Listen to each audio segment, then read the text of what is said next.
Hello guys, this is Ankit Shukla from the Bankers World, a complete solution for all banking exam।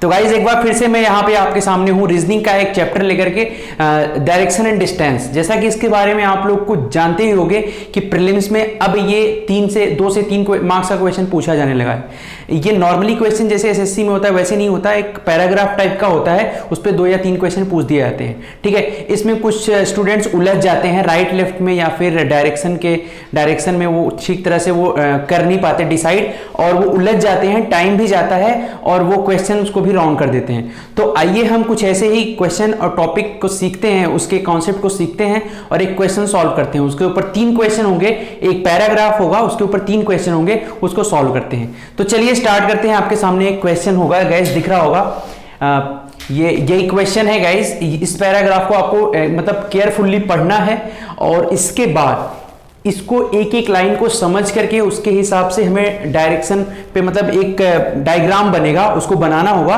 और उस पर तीनों question को crack करेंगे। ठीक है, तो ये रहा आपके सामने क्वेश्चन गाइस। एक बार आप इसको ध्यानपूर्वक पढ़िए तो फिर हम स्टार्ट करते हैं।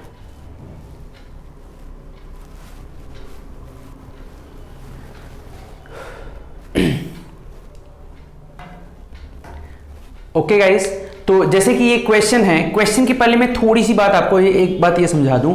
जैसे ये डायरेक्शन है, जैसे मान लीजिए इस तरीके से है, ये आपको तो ये पता होगा, ईस्ट है, वेस्ट है, नॉर्थ है, साउथ है। ओके, अब जैसे राइट लेफ्ट की बात आती है, जब कोई पर्सन नॉर्थ में जा रहा है, ठीक है, नॉर्थ में जाकर के अगर वो राइट टर्न होगा तो किधर होगा? इधर होगा। ये अगर ईस्ट में जाकर राइट टर्न होगा तो इधर होगा।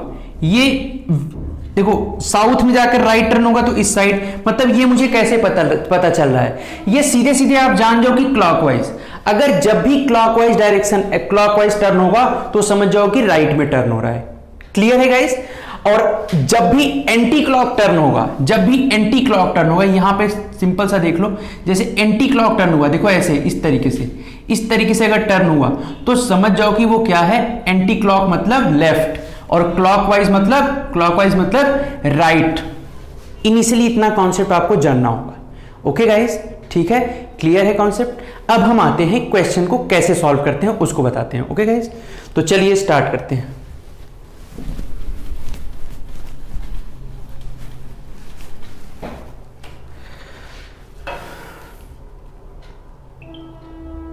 गाइस क्वेश्चन ये है, Harsh go for a morning walk. Okay, Harsh एक लड़का go for morning walk, so he started from point A से स्टार्ट करेगा towards north and reached at point B after walking 10 metre. Simple सी बात है, हर्ष स्टार्ट करेगा पॉइंट ए से हर्ष start करेगा और वो किधर जाएगा? वो जाएगा नॉर्थ कितना metre? 10 metre.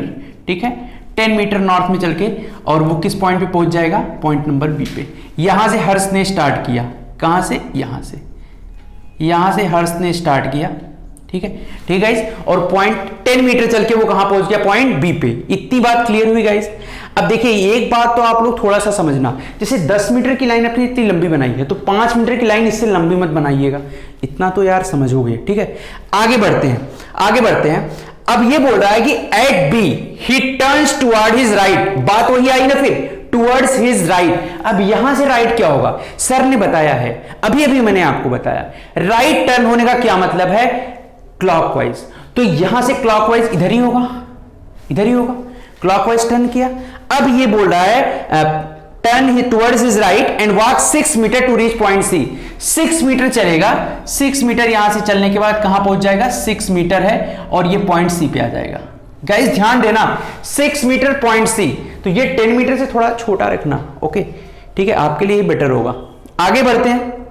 From point C he takes a left turn and walk 4 metre to reach D. Simple सी बात है, ये बोल रहा है कि सी से वो लेफ्ट टर्न लेगा और कहां पहुंच जाएगा? 4 मीटर चल करके डी पर पहुंच जाएगा। तो लेफ्ट टर्न किधर होगा? सर ने बताया है कि आप इधर साइड जा रहे हो, यानी ईस्ट साइड जा रहे हो। लेफ्ट का मतलब क्या होता है? Anti clock. अगर आप नीचे की तरफ आओगे तो क्लॉकवाइज हो जाएगा। इसका मतलब ऊपर ही जाओगे, यानी कि ये सी है पॉइंट, अगर तो ऊपर जाओगे यानी कि 4 मीटर में थोड़ा सा छोटा, और ये कहां पहुंच जाएगा? Point D. क्लियर है गाइज, यहां तक क्लियर है, यहां तक क्लियर है। आगे बढ़ते हैं, आगे बढ़ते हैं। From point D he turns to his right and after walking 5 metre, ठीक है, डी से राइट टर्न होगा, तो डी से राइट टर्न मतलब उधर ही जाएगा, क्लॉकवाइज भाई, क्लॉकवाइज, क्लॉकवाइज राइट टर्न, और 5 मीटर चलने के बाद ई पहुंच जाएगा, तो क्लॉकवाइज उधर ही जाएगा, और 5 मीटर चलने के बाद यानी यहां 5 मीटर चला और यहां ई पहुंच गया।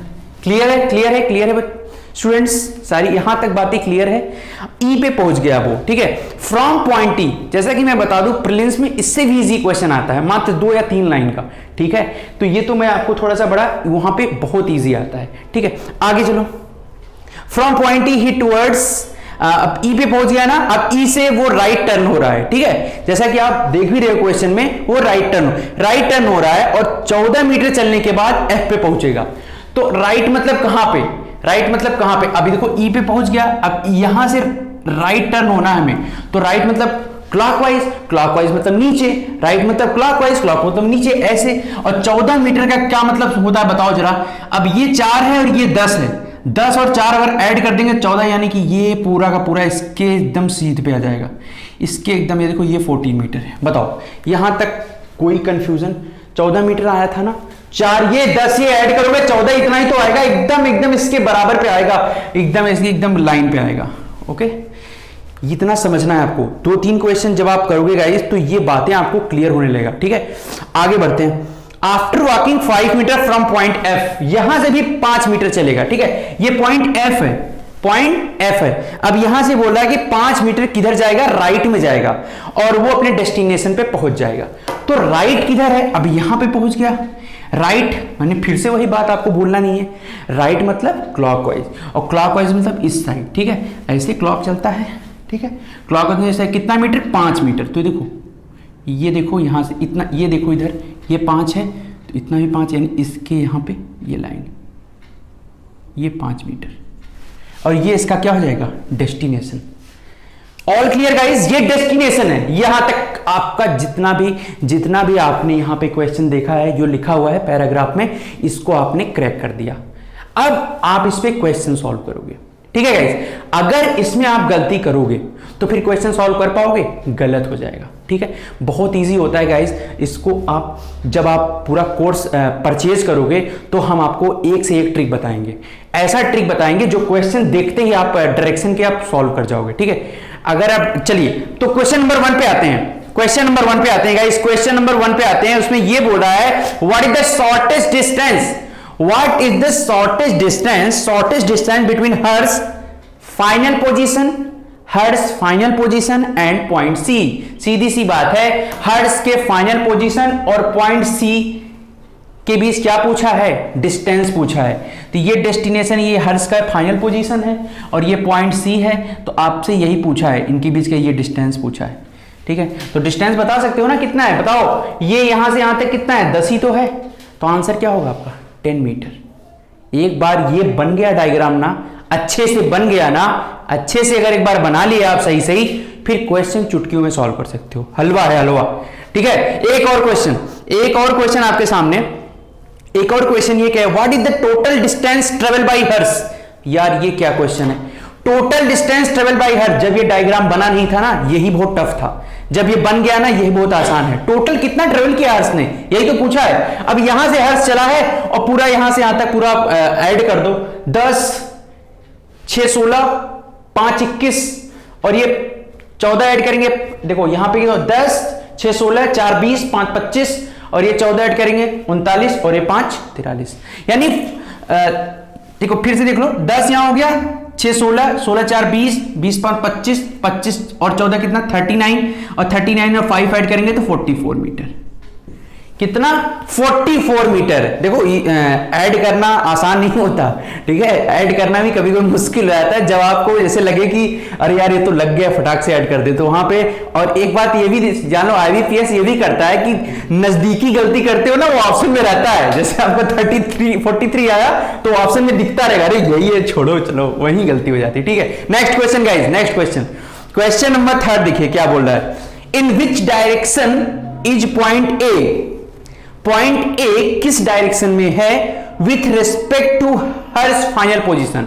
हर्स का जो फाइनल पोजीशन है, ठीक है, हर्ष के फाइनल पोजीशन के रिस्पेक्ट में ए का डायरेक्शन क्या है, हर्ष के फाइनल पोजीशन के रिस्पेक्ट में ए का डायरेक्शन क्या है, तो इसके रिस्पेक्ट में देखना है तो यहीं पे डायरेक्शन चार्ट आप मान के चलोगे दिमाग में, तो इसके रिस्पेक्ट में देखना है तो इसके रिस्पेक्ट में किस डायरेक्शन में है, किस डायरेक्शन में है, वेस्ट, वेस्ट।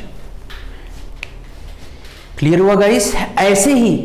ऐसे ही बहुत सारी चीजें जो डायरेक्शन डिस्टेंस की मेंस में जो क्वेश्चंस आते हैं, मेंस में जो क्वेश्चन कोडेड आते हैं, कोडेड, अरे वो कोडेड उसमें बहुत उलझ जाते हैं गाइस। 5 मार्क्स के क्वेश्चन आते हैं मेंस के एग्जाम में, ठीक है। वो कोडेड डायरेक्शन आपको कैसे करना है, क्या अप्रोच होना चाहिए, स्टूडेंट्स क्या करते हैं, पहले उसको डिकोड करते हैं, फिर अप्लाई करते हैं, तो वहां पे बहुत टाइम लग जाता है, ठीक है गाइस। हमें मेंस में भी तो टाइम बचाना है, ऐसा नहीं रहता कि मेंस में आपको 35 मिनट मिलता है तो उसमें आप कर ले जाओगे, नहीं, उसमें भी आपको एक अप्रोच इस्तेमाल करना होता है। तो ये था डायरेक्शन का एक छोटा सा नमूना जो मैंने आपके सामने रखा। डायरेक्शन में 3-4 तरह के क्वेश्चन होते हैं, पाइथागोरस थ्योरम भी इसमें लगाते हैं, कब लगाते हैं, उसको किस तरीके से लगाते हैं, कभी कभी लोग वहां पे प्रॉब्लम्स क्रिएट हो जाता है, नहीं कर पाते, तो उन सब चीजों को आपके सामने रखा जाएगा 1 by 1। लेकिन एक बार आपको the bankers world app purchase करना होगा। हम और हमारे अविनाश सर गाइस वो मैथ्स पढ़ाएंगे आपको, बहुत बेहतरीन ट्रिक्स के साथ वो रेडी हैं, और हमारा ऐप लॉन्च हो चुका है गाइस, आप लोग आए।